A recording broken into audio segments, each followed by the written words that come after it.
careful what you wish for. You just might get it. There may come a time in your life where all of your dreams, your desires, the things that you've been wishing for, you have this moment where you become really, really present. You take a deep breath and you look around you and you think, wow, I remember wanting all this. I remember desiring this and dreaming about this. Perhaps you wrote about it, you made lists, you wrote it down on paper in your gratitude journal. But you know what they say? Be careful what you wish for, because you just might get it. Let me know in the comments if you've had a big dream or desire that you were able to experience, to realize, or the more popular word, to manifest. This happened to me. It's happened to me quite a few times in my life where I really wanted something and I was able to experience it, to realize it, to flesh it out. And it's a pretty awesome, beautiful feeling when you've actually got the experience or the thing in your hand and you're able to taste it and touch it and to know that you co-created this thing. But I also feel that there is a part of spiritual initiation. And perhaps this happens at certain designated times in one's life. And for me, it was probably during COVID. We'll say, I think probably 2020. And in the year prior, I was working with a group. I was facilitating group work classes, doing meditation, breath work, self-development, all that good stuff with this lovely group of people in addiction recovery. And part of the courses I was teaching, I wanted to do vision boards. So we got all the materials and we did some beautiful vision boards. Now, a lot of people in the group were quite cynical about the vision boards and really didn't believe in what I was asking them to do. But I asked them just to humor me and they played along. Other people really got into it, really enjoyed, you cut out like images from books and magazines and you arrange them beautifully on your vision board and you cut out letters and you spell out things that you want. And I remember work had shut down in March of 2020. We weren't allowed to go into the therapeutic community anymore. Everybody was asked to stay at home. It was the height of the pandemic. And when work reopened, when society reopened, I went back. Now, we couldn't go back into that room for a long time because it was in a certain part of the building that they were isolating. Eventually, when I did get it back into the space where we had done all the work, I remember pulling out everybody's vision board. And when I pulled out my own, I was blown away. Because every image, every symbol, every word that described what I was trying to create, even my own little private thoughts, I would use pictures and things that I knew what that meant and what I was trying to manifest, had been created, had been revealed to me in my reality. And the beauty of it was the vision boards, when they were done, we put them on display for a short time, and then they were too big, too clunky in the room. We eventually somebody kind of pushed them into the corner, and we all just forgot about them. And I think that's a powerful part of the process of life, of desire, of revelation. When you let go and you let things happen in divine timing, it's like you put it in your vortex and then you step aside and leave it be. So I remember creating the vision board and thinking these were lofty dreams and lofty creations that at the time it didn't seem like I had the means or expertise or money to manifest these aspirations. And lo and behold, when I was cleaning up the room, we'd been away for probably a year at that point, and pulled it out and saw all the beautiful images, and it was like, wow. But there is this other initiation point where you get what you want, right? You're living this incredible life that you have dreamed about, talked about, prayed for. And there is this moment of realization that, oh, okay, I've talked about wanting this for years, and I'm in the house I wanted, I'm living in the landscape I wanted, I'm living by the sea, I'm a 2-minute walk from the ocean. I wanted this kind of man, this kind of relationship. I wanted the work I have. I love my clients. I love my job. I love my colleagues. All of it. My health is good. I've loads of energy. Fill in the blank, right? And please let me know in the comments if you've experienced this, because I think it's very humbling, and I think it's an initiation for humans on our journey to humble us and to bring us back to neutral 0 point. But in that moment you realize, oh, I got what I wanted. Tick, tick, tick, tick. What now? Why am I not feeling all the bells and whistles go off? What's missing? What's going on? And there's this moment of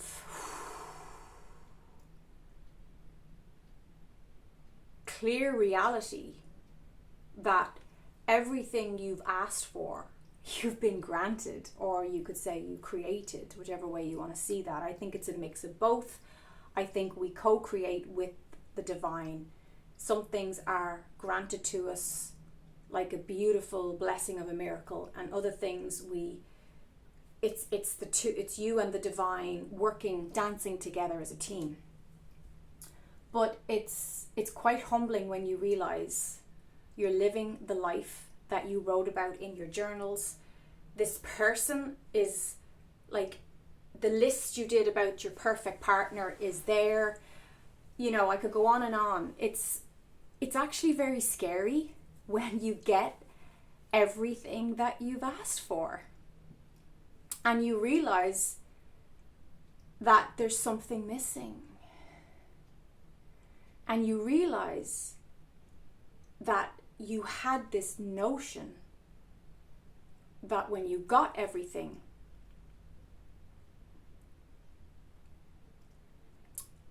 I'm feeling emotional.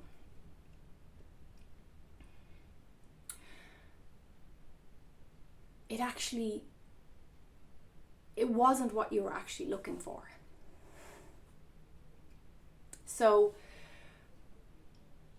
don't be fooled by the trappings of physical life, and don't be fooled by other people's lofty desires and goals and think that if they desire that, then you must need to desire that. And I'm not saying that was the case for me or that's the case for you. I did desire these things. And they were magical, and they were beautiful, and they were, for a time, very satisfying, and I felt very, very grateful. But my point is, be careful what you wish for, because you just might get it. And when you get it and it doesn't give you what you think it's going to give you, that's a massive point, a point of ascension in your spiritual awakening, because it shows you that really this is all just a dream, and all the power that you externalized onto XYZ wasn't actually real. That the satisfaction that you're actually truly in your heart looking for is something that's not tangible. It can't be touched. It's something that, it's an energy, right? It's consciousness. It's an energy, it's consciousness, it's a frequency, it's a vibration. And when you understand that, you can step back from the egoic madness of the masses. You can step back awake and see how your fellow human beings who have not woken up to that fact, maybe they got what they wanted, and maybe it wasn't everything that they thought it would be, but they went on this relentless chase. The chase continued. The meaningless search, the circular merry-go-round of the ego it's just the stakes got higher and bigger. So instead of being happy manifesting so much money, now they're going higher again. So maybe they got promoted and now they're like, oh, but I'll be happy. I got promoted to assistant manager. I'll feel that satisfaction and that connection when I go to manager, when I go to CEO. It's like, where does it end?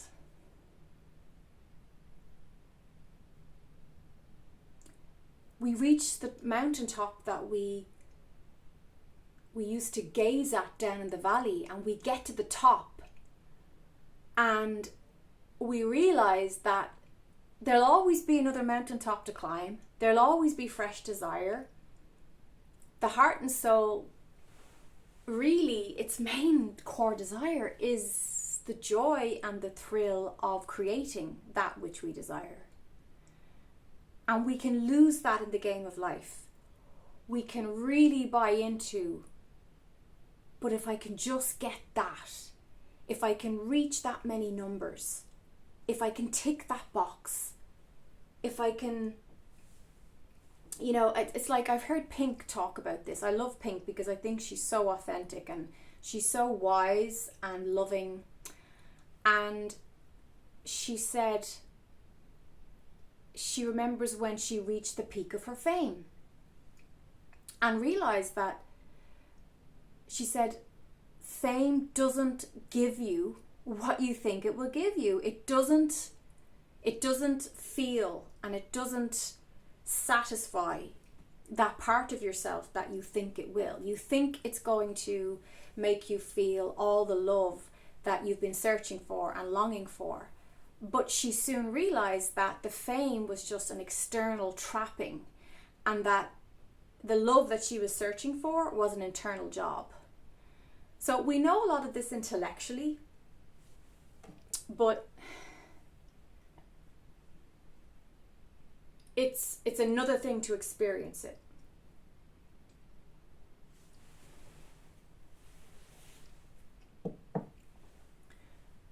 So I had this moment, this big grandiose moment, where I realized that the things that I had used as a blueprint, as a vision, I suppose a mental vision board, were all mine.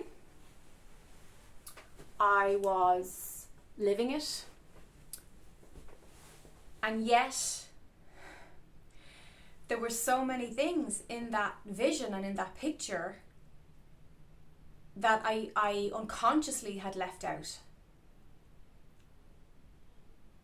And even though things looked on paper as perfect and they matched, you know, not that I've ever been a box ticker, I'm really not. I actually hate box tickers and I hate social expectations, social milestones, all that stuff. I run like the clappers from that kind of stuff. It just doesn't sit with my crystal soul because I'm a free spirit. But my own personal milestones or my own personal desires and dreams and ambitions, when I actually saw that what I was living was like a physical match to those ideas, I learned that it's like it humbled me, and it brought everything right back down to foundation level. And I realized that really the more we know, the more we realize we know nothing. And I think that's really important.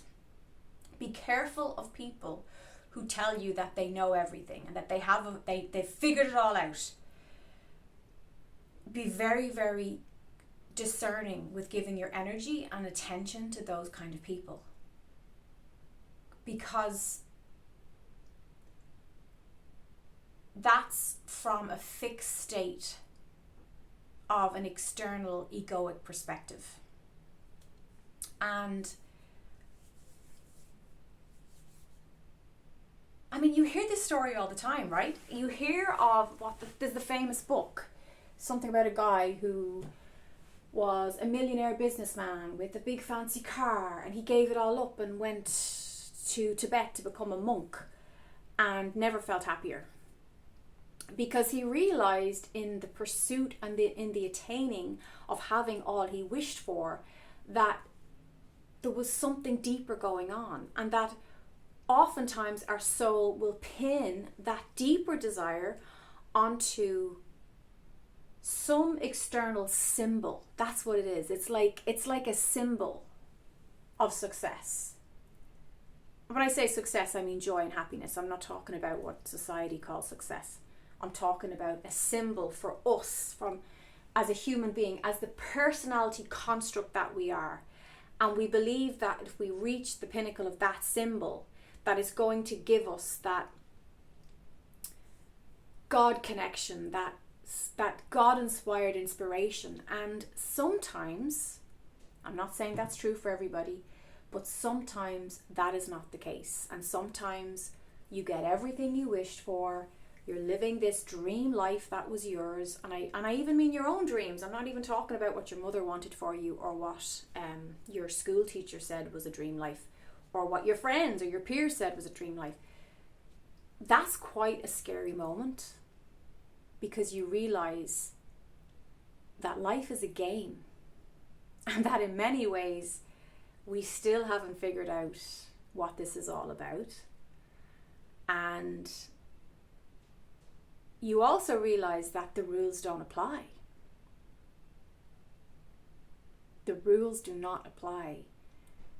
And you also learn that in many ways you are the creator of the rules that you apply and that you believe in. And that's a whole other video. So some of you watched my video, that a very, very personal video, and I only shared it with a few people. I put it up on Vimeo. Nobody knows it's there.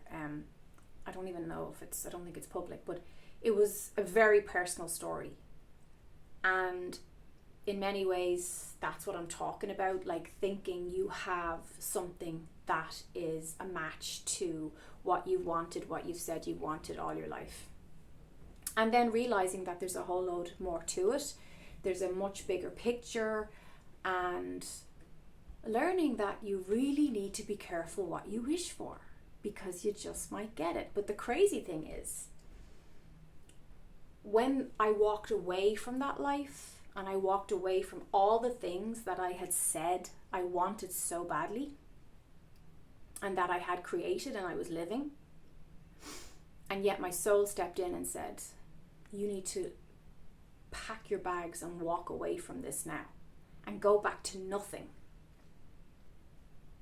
And I'm talking status, comfort, security, stability, glorification. The ego loves all those things. But when you're someone who's living from the soul and living from your heart, you can't ignore the promptings. Your integrity is too strong. It won't let you veer off the path. And I just knew that I had to go. And I knew I was going back to nothing. And I mean nothing. But you know what? It's in the nothingness is everything. And everything is nothingness. So there was also a freedom, and there was an honesty, and there was a rawness and a vulnerability that connected me back to myself and to the true fabric of life, which is about being, which is about the presence, which is about being in the sacred song of the universe. So there's loads more. I could talk for hours on this, but I'll leave it there.